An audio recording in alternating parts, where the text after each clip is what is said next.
We are up to Ois Gimel in Perek Dalid of the wonderful paths of wisdom, Nesivei Daas of the Nesivas Shalom. As always, I want to remind ourselves that he's going to be talking about some very lofty issues. The idea is to live life and not know that they exist is such a waste. To not have something to look forward to thrive, to try at least on a good day, and a good zman, and a good time, to even know that they exist is mamish a waste. But to feel like, oh, it's so high, I can never get there, that's the Maisa Satan. That's what the Yetzer Hara wants us to feel. We have to try. We have to focus on it. We should learn this every week, another chapter, another shir in this. Can't do a whole chapter, a little ice, a chazer it over, internalize it, and we will grow. And that's our job. Mitoich behiras hadas, through having clarity of the mind. This has been his big theme of Nesivei hadas, of the paths of wisdom. That people go through life, and their biggest fight is to do the mitzvah, and their biggest fight is to not do the avera, and that's so important and so wonderful in every way. But their mind is missing out. They don't have clarity of mind, even when they do the mitzvah, even when they win the avera. And the Yetzer Hara is totally giving them bilbul hadas, confusion of the mind. And the weapon, our weapon of mass construction, is clarity of the mind. The tzaddikim always were clear on what they're doing. When they're davening, their whole mind was lit up in dvekas to Hashem. We can daven and not even think about Hashem. Right? How many people say, crazy thing happened to me. I was walking down the street, and all of a sudden a guy punched me in the stomach. And then it happened again, and then I realized I'm middle of slach lanu. We're all guilty of that. It's very, very hard. We can go, we're davening, we're doing mitzvahs, we're doing everything. But where's our mind? And of course, to be an eved and to do the mitzvah, we will get paid. But to do it with dvekus and connection and clarity is the difference, like he said before, between night and day. Mitoich behiras hadas ha'odam magia lebihirus b'dargas ha'yiloyis sheba'avodas Hashem.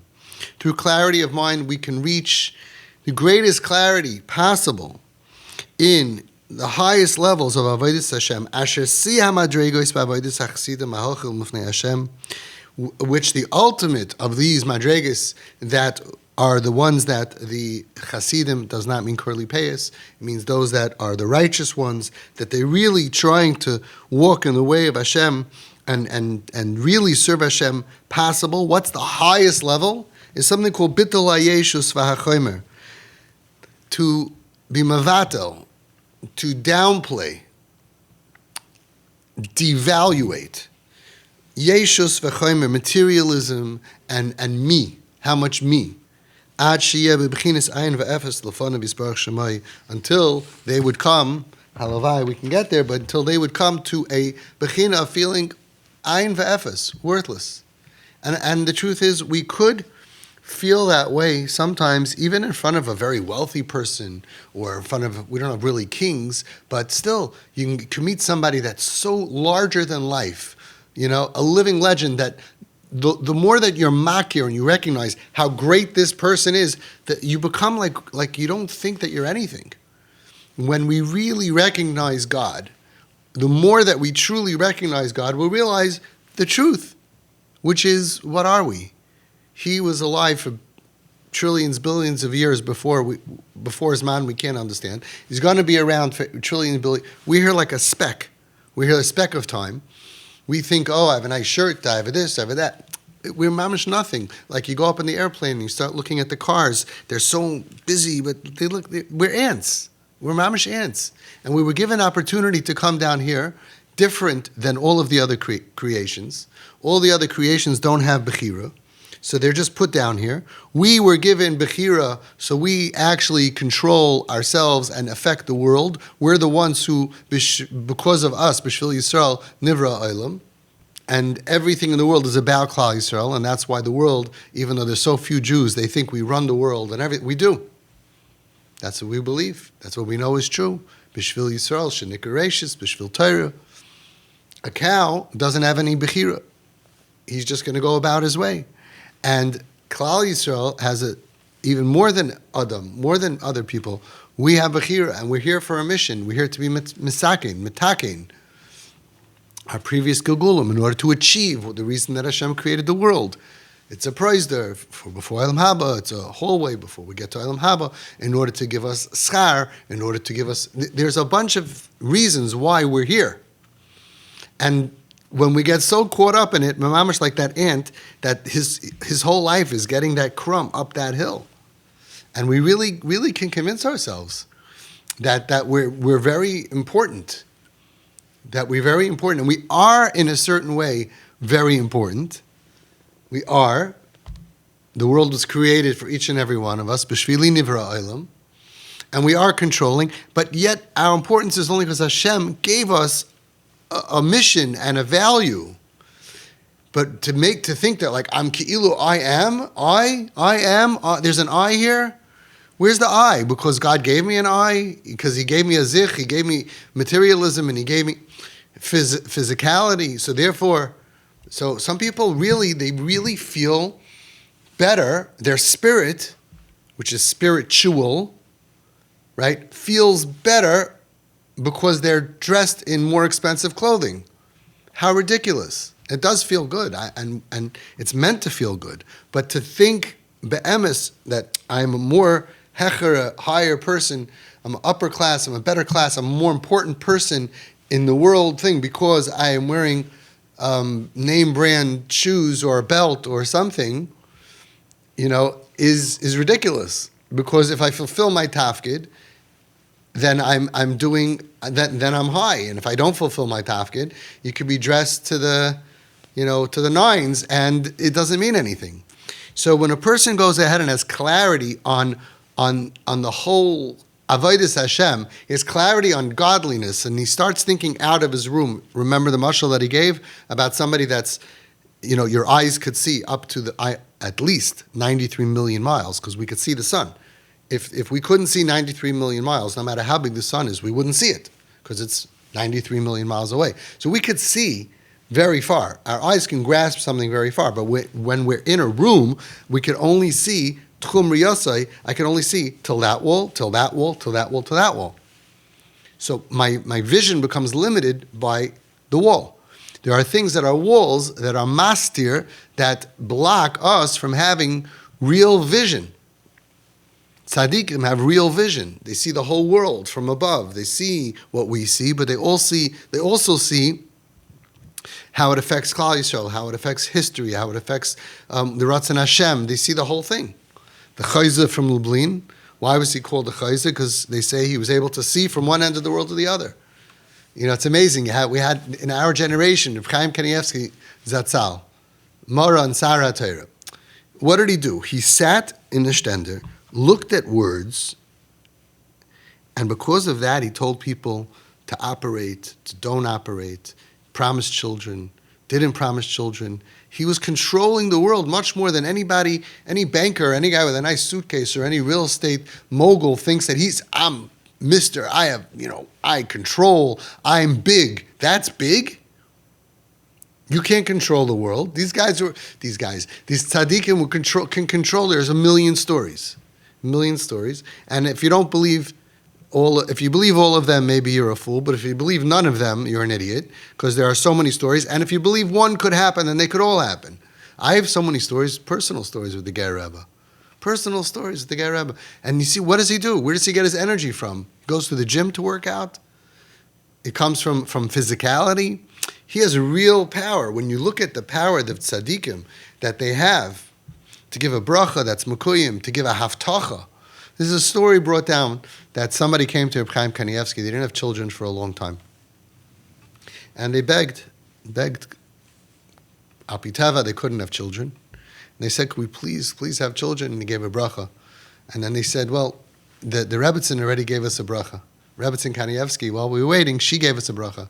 So he smiled and he said, okay, so I have two. And they had twins. What power in the world allows a person sitting by a stender, opening up old books? What gives them that power? When you realize that, then you realize how insignificant we are. And the things that make us feel significant are fooling us, are so foolish. How do you know? After we pass away, we see what mattered. the car that we drive is not going to matter. Nothing's going to matter. Just the lives that we built, the mitzvahs that we do, the fulfilling the Ratzon Hashem as much as possible. So that's what we should be focusing on. But he says in such a deep way, he says somebody that has Hakaras Habayre, someone has Hakaras Hadas, he's really getting what's happening here. Because I'll tell you the truth, I give this shiur every week. I've learned this many times. I always love this, right? And I find that my Hakaras Hadas level is so weak. So many times I'm davening and I'm not even thinking who I'm davening to.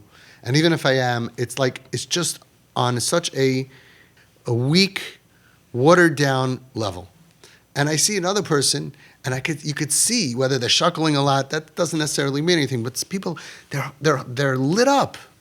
They're connected. We have like such fuzz in our minds.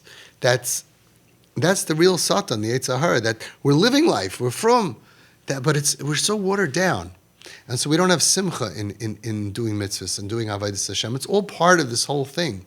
That comes because I don't have clarity. If I would have clarity, then I start to realize how huge the world is, and then memela, how little and insignificant I am. Thank you, Hashem, that you give me the power to do a mitzvah and to affect the world through my mitzvahs and masim tovim. But me as a human being, as a person, whether I'm 6 feet tall or 8 feet tall, once you're in an airplane, I'm an inch. A quarter of an inch or an eighth of an inch, doesn't matter. And whether I'm dressed nicely, you can't even notice it, doesn't even matter. There's no significance. The only significance is the amount of avodas Hashem that I do.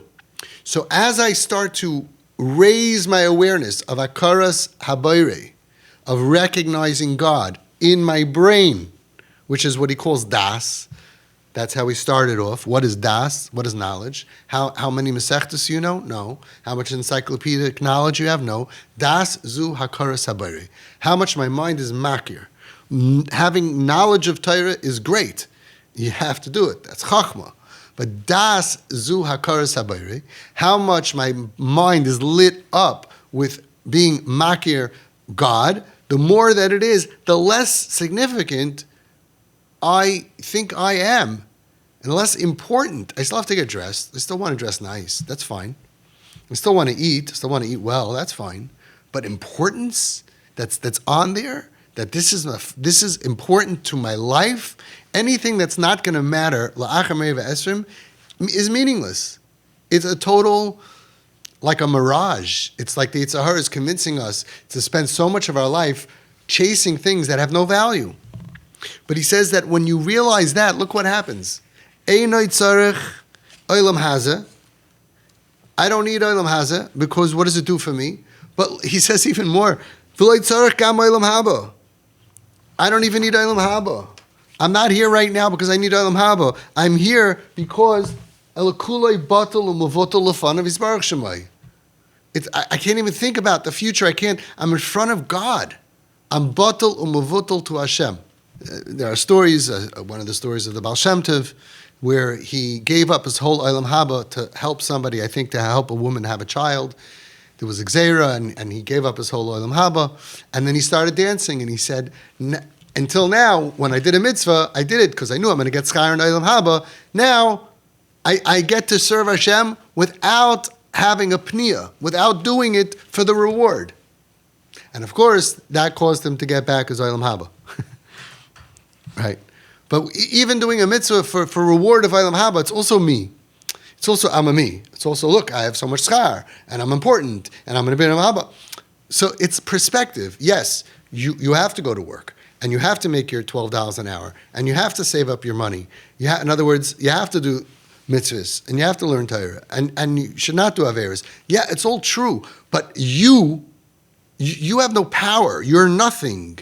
You were just given and instilled that Hashem allowed you to do the right thing and fill the world with light, or do the wrong thing and add darkness. And he created this whole computer system that it should all work based on you and your actions. Instead of the cow, he picked you. And he put you down here for a mission to be misakin your gilgul of whatever you didn't do in the last. So that way you can go at a part of a whole unbelievably intricate computer video game. so to speak, and you think that you have like value. You're just a piece of the game.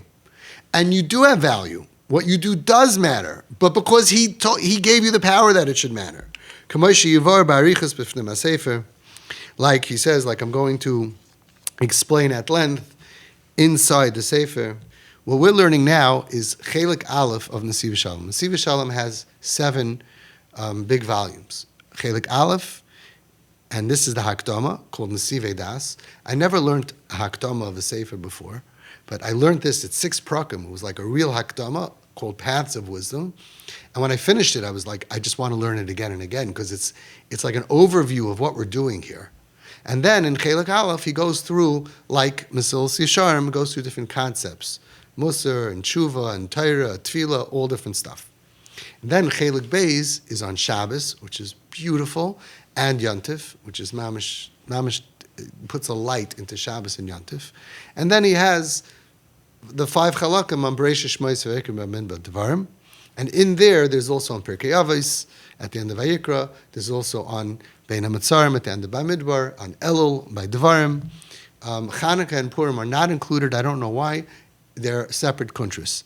And then he has some other things also. He has Nesivei Chinuch, which is my favorite Chinuch book. It's small, it's a little pamphlet, and even just the first 6, 7 prakim, which are very short, it just gives you a whole concept of what Chinuch Habanim really is, and even crisis Chinuch. So now we're just doing the intro to Chelik Aleph, and he says, Ba'arichus, I'm going to explain in depth inside the Sefer. Al Yesoid Maimer Baal Shem Tov Zchus Yagen Aleinu, on the fundamental concept of the Baal Shem Tov Zchus Yagen Aleinu, who brings down this beautiful vart. Moshe Rabbeinu said, Anochi oimed bein Hashem uveinechem. I will stand between you, Klal Yisrael, and Hashem. That's what Moshe Rabbeinu said to Klal Yisrael by Matan Torah. I'm going to stand between you. We couldn't be so close to Hashem. We would get burned. Ki'ilu, give you an example.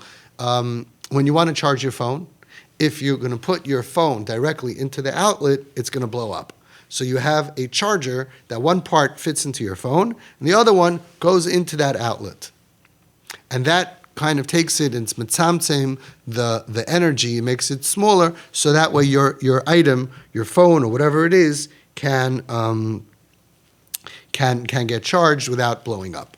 And even more than that, if you don't go into the outlet, but you take your phone and you go to where the outlet is going to the panel, and you put it in somehow connected to the panel, it for sure will blow up. And if you go not to the panel, but you go to Con Edison, to where the big master line is bringing into your panels, it'll for sure blow up. And if you follow the Con Edison line all the way to the plant where the electricity is coming, versteht 100% it's going to just blow up. So that's what Tzimtzum is in energy of electricity.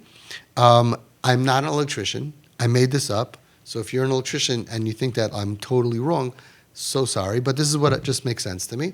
And that's the same thing with Tzimtzum. Hashem's energy, His holiness was so great, it was too high for us. Moshe Rabbeinu said, I'm going to stand between you. Says the Baal Shem Tov's, Anoichi.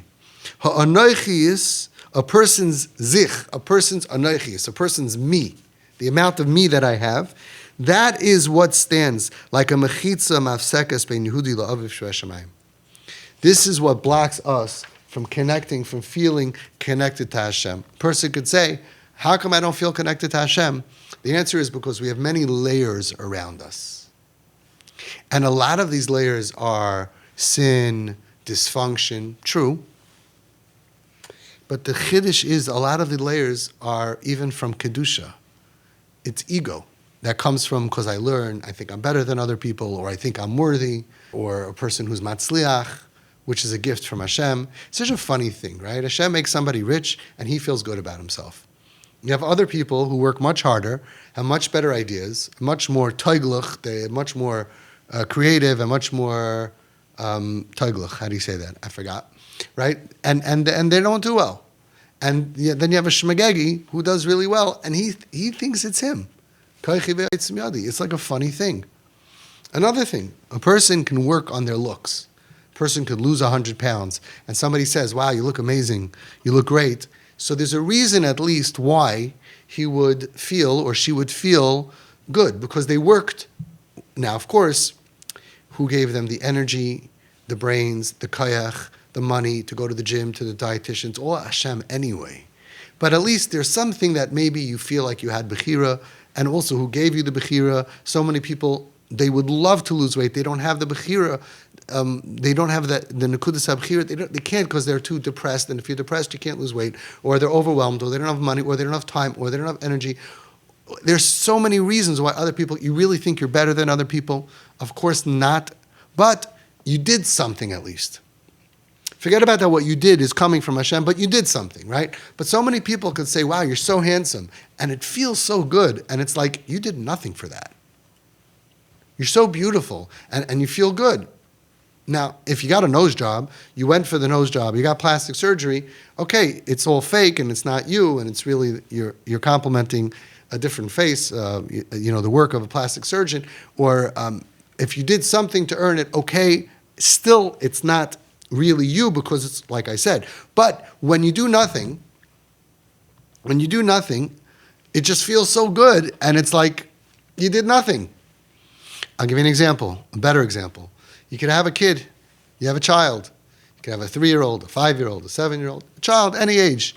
And the child is really cute. And someone says, your kid is so cute. Or your kid is malei chen. Your kid is so beautiful, or your kid, whatever, any compliment, and you just feel so good. And you did nothing. You just brought the kid home. You might have even brought home the wrong kid. It's mamash, a gift from Hashem, and it just feels good. And it's funny how our brains work. If a kid is very, very smart, gifted, even smarter than the parents, right? And the Rebbe says, this kid is so smart, he's brilliant, Kanai Nahara, wow, he's brilliant, or he's diligent, or anything. And we feel so good, wow. And equally, he said, your kid is really not smart, your kid needs to be in a special program. We feel like a blow to ourselves. But it's what Hashem gives us. So all of this is anaychias. All of this is physicality, materialism, how much me I have in my world. My me-ness, how much me I have in my brain, that is what blocks me from being open to feeling Hashem in my life. That is a wall, that is a mechitza, a wall that blocks a Jew from his Father in heaven. If we remove all of these layers, some of them are thick layers of ego, some of them are like thin layers, but you have 100 thin layers. Imagine you have 2 magnets, and you put inside these very strong magnets a piece of tissue paper, and it's just as strong. Another one, 30, 50, 100, 200. Eventually, it gets weaker and weaker. We have so many layers around us of me-ness that's fake, and based on gifts from Hashem, if we really think about it, but we don't think about it, which is part of why we don't have a Daas, and we don't think, and therefore we end up with a lot of stuff around us that's blocking us from connecting to Hashem. That's why Leiv Nishbar v'nidke Hashem leisivzeh. A broken-hearted person, his armor is cracked. He doesn't think it's terrible and it's painful, but the Shekhinah is with him because he doesn't have all his anaychis. He's brokenhearted. He realizes, I'm a nobody, I'm a nothing. And in a way, we should feel that even if we're extremely wealthy and extremely popular and extremely everything, because I didn't do anything to earn all of that. So sometimes a charmed life is actually blocking us from living a life connected more to Hashem, which has a much deeper value and a value for nitzchias, for eternity, because all our mitzvahs are supercharged, and all of our tefillas, we're talking more to Hashem. We feel Hashem in our lives. We're davening, we're learning. Everything is closer to Hashem, and a person can have a charmed life, and everything gets watered down, and he's just not able to feel that need and desperation in his tefillah. And now, I don't want anybody to have that. I'm just saying a fact. Anochi is he she'omedes That is what blocks us. Like a mechitza, mafsekes, ben Yehudi lavish v'shmayim. And I'm spending time on this because I just want you to, and me, to just feel it. Really, we should end here and we should just meditate on this. And we should think, how much of anoichias can I get rid of in my life right now? How much me? And that's why, I'm not going to get into the whole thing, because I also want to drive a nice car. But somebody says, where does it say that you can't? Where does it say that you can't get a Ferragamo belt? And where does it say that you can't buy 2,000? I can afford it. I give Meiser. I give 20% Meiser. All of it is a trap, because the more me I am, the more... It's not even ego. It's ego also. But you could even be an anav and still have anoichias. It's blocking you from experiencing a life where you feel a dveikus b'Hashem that really is the source of happiness, and everything is important and everything is real for this world and for the next world.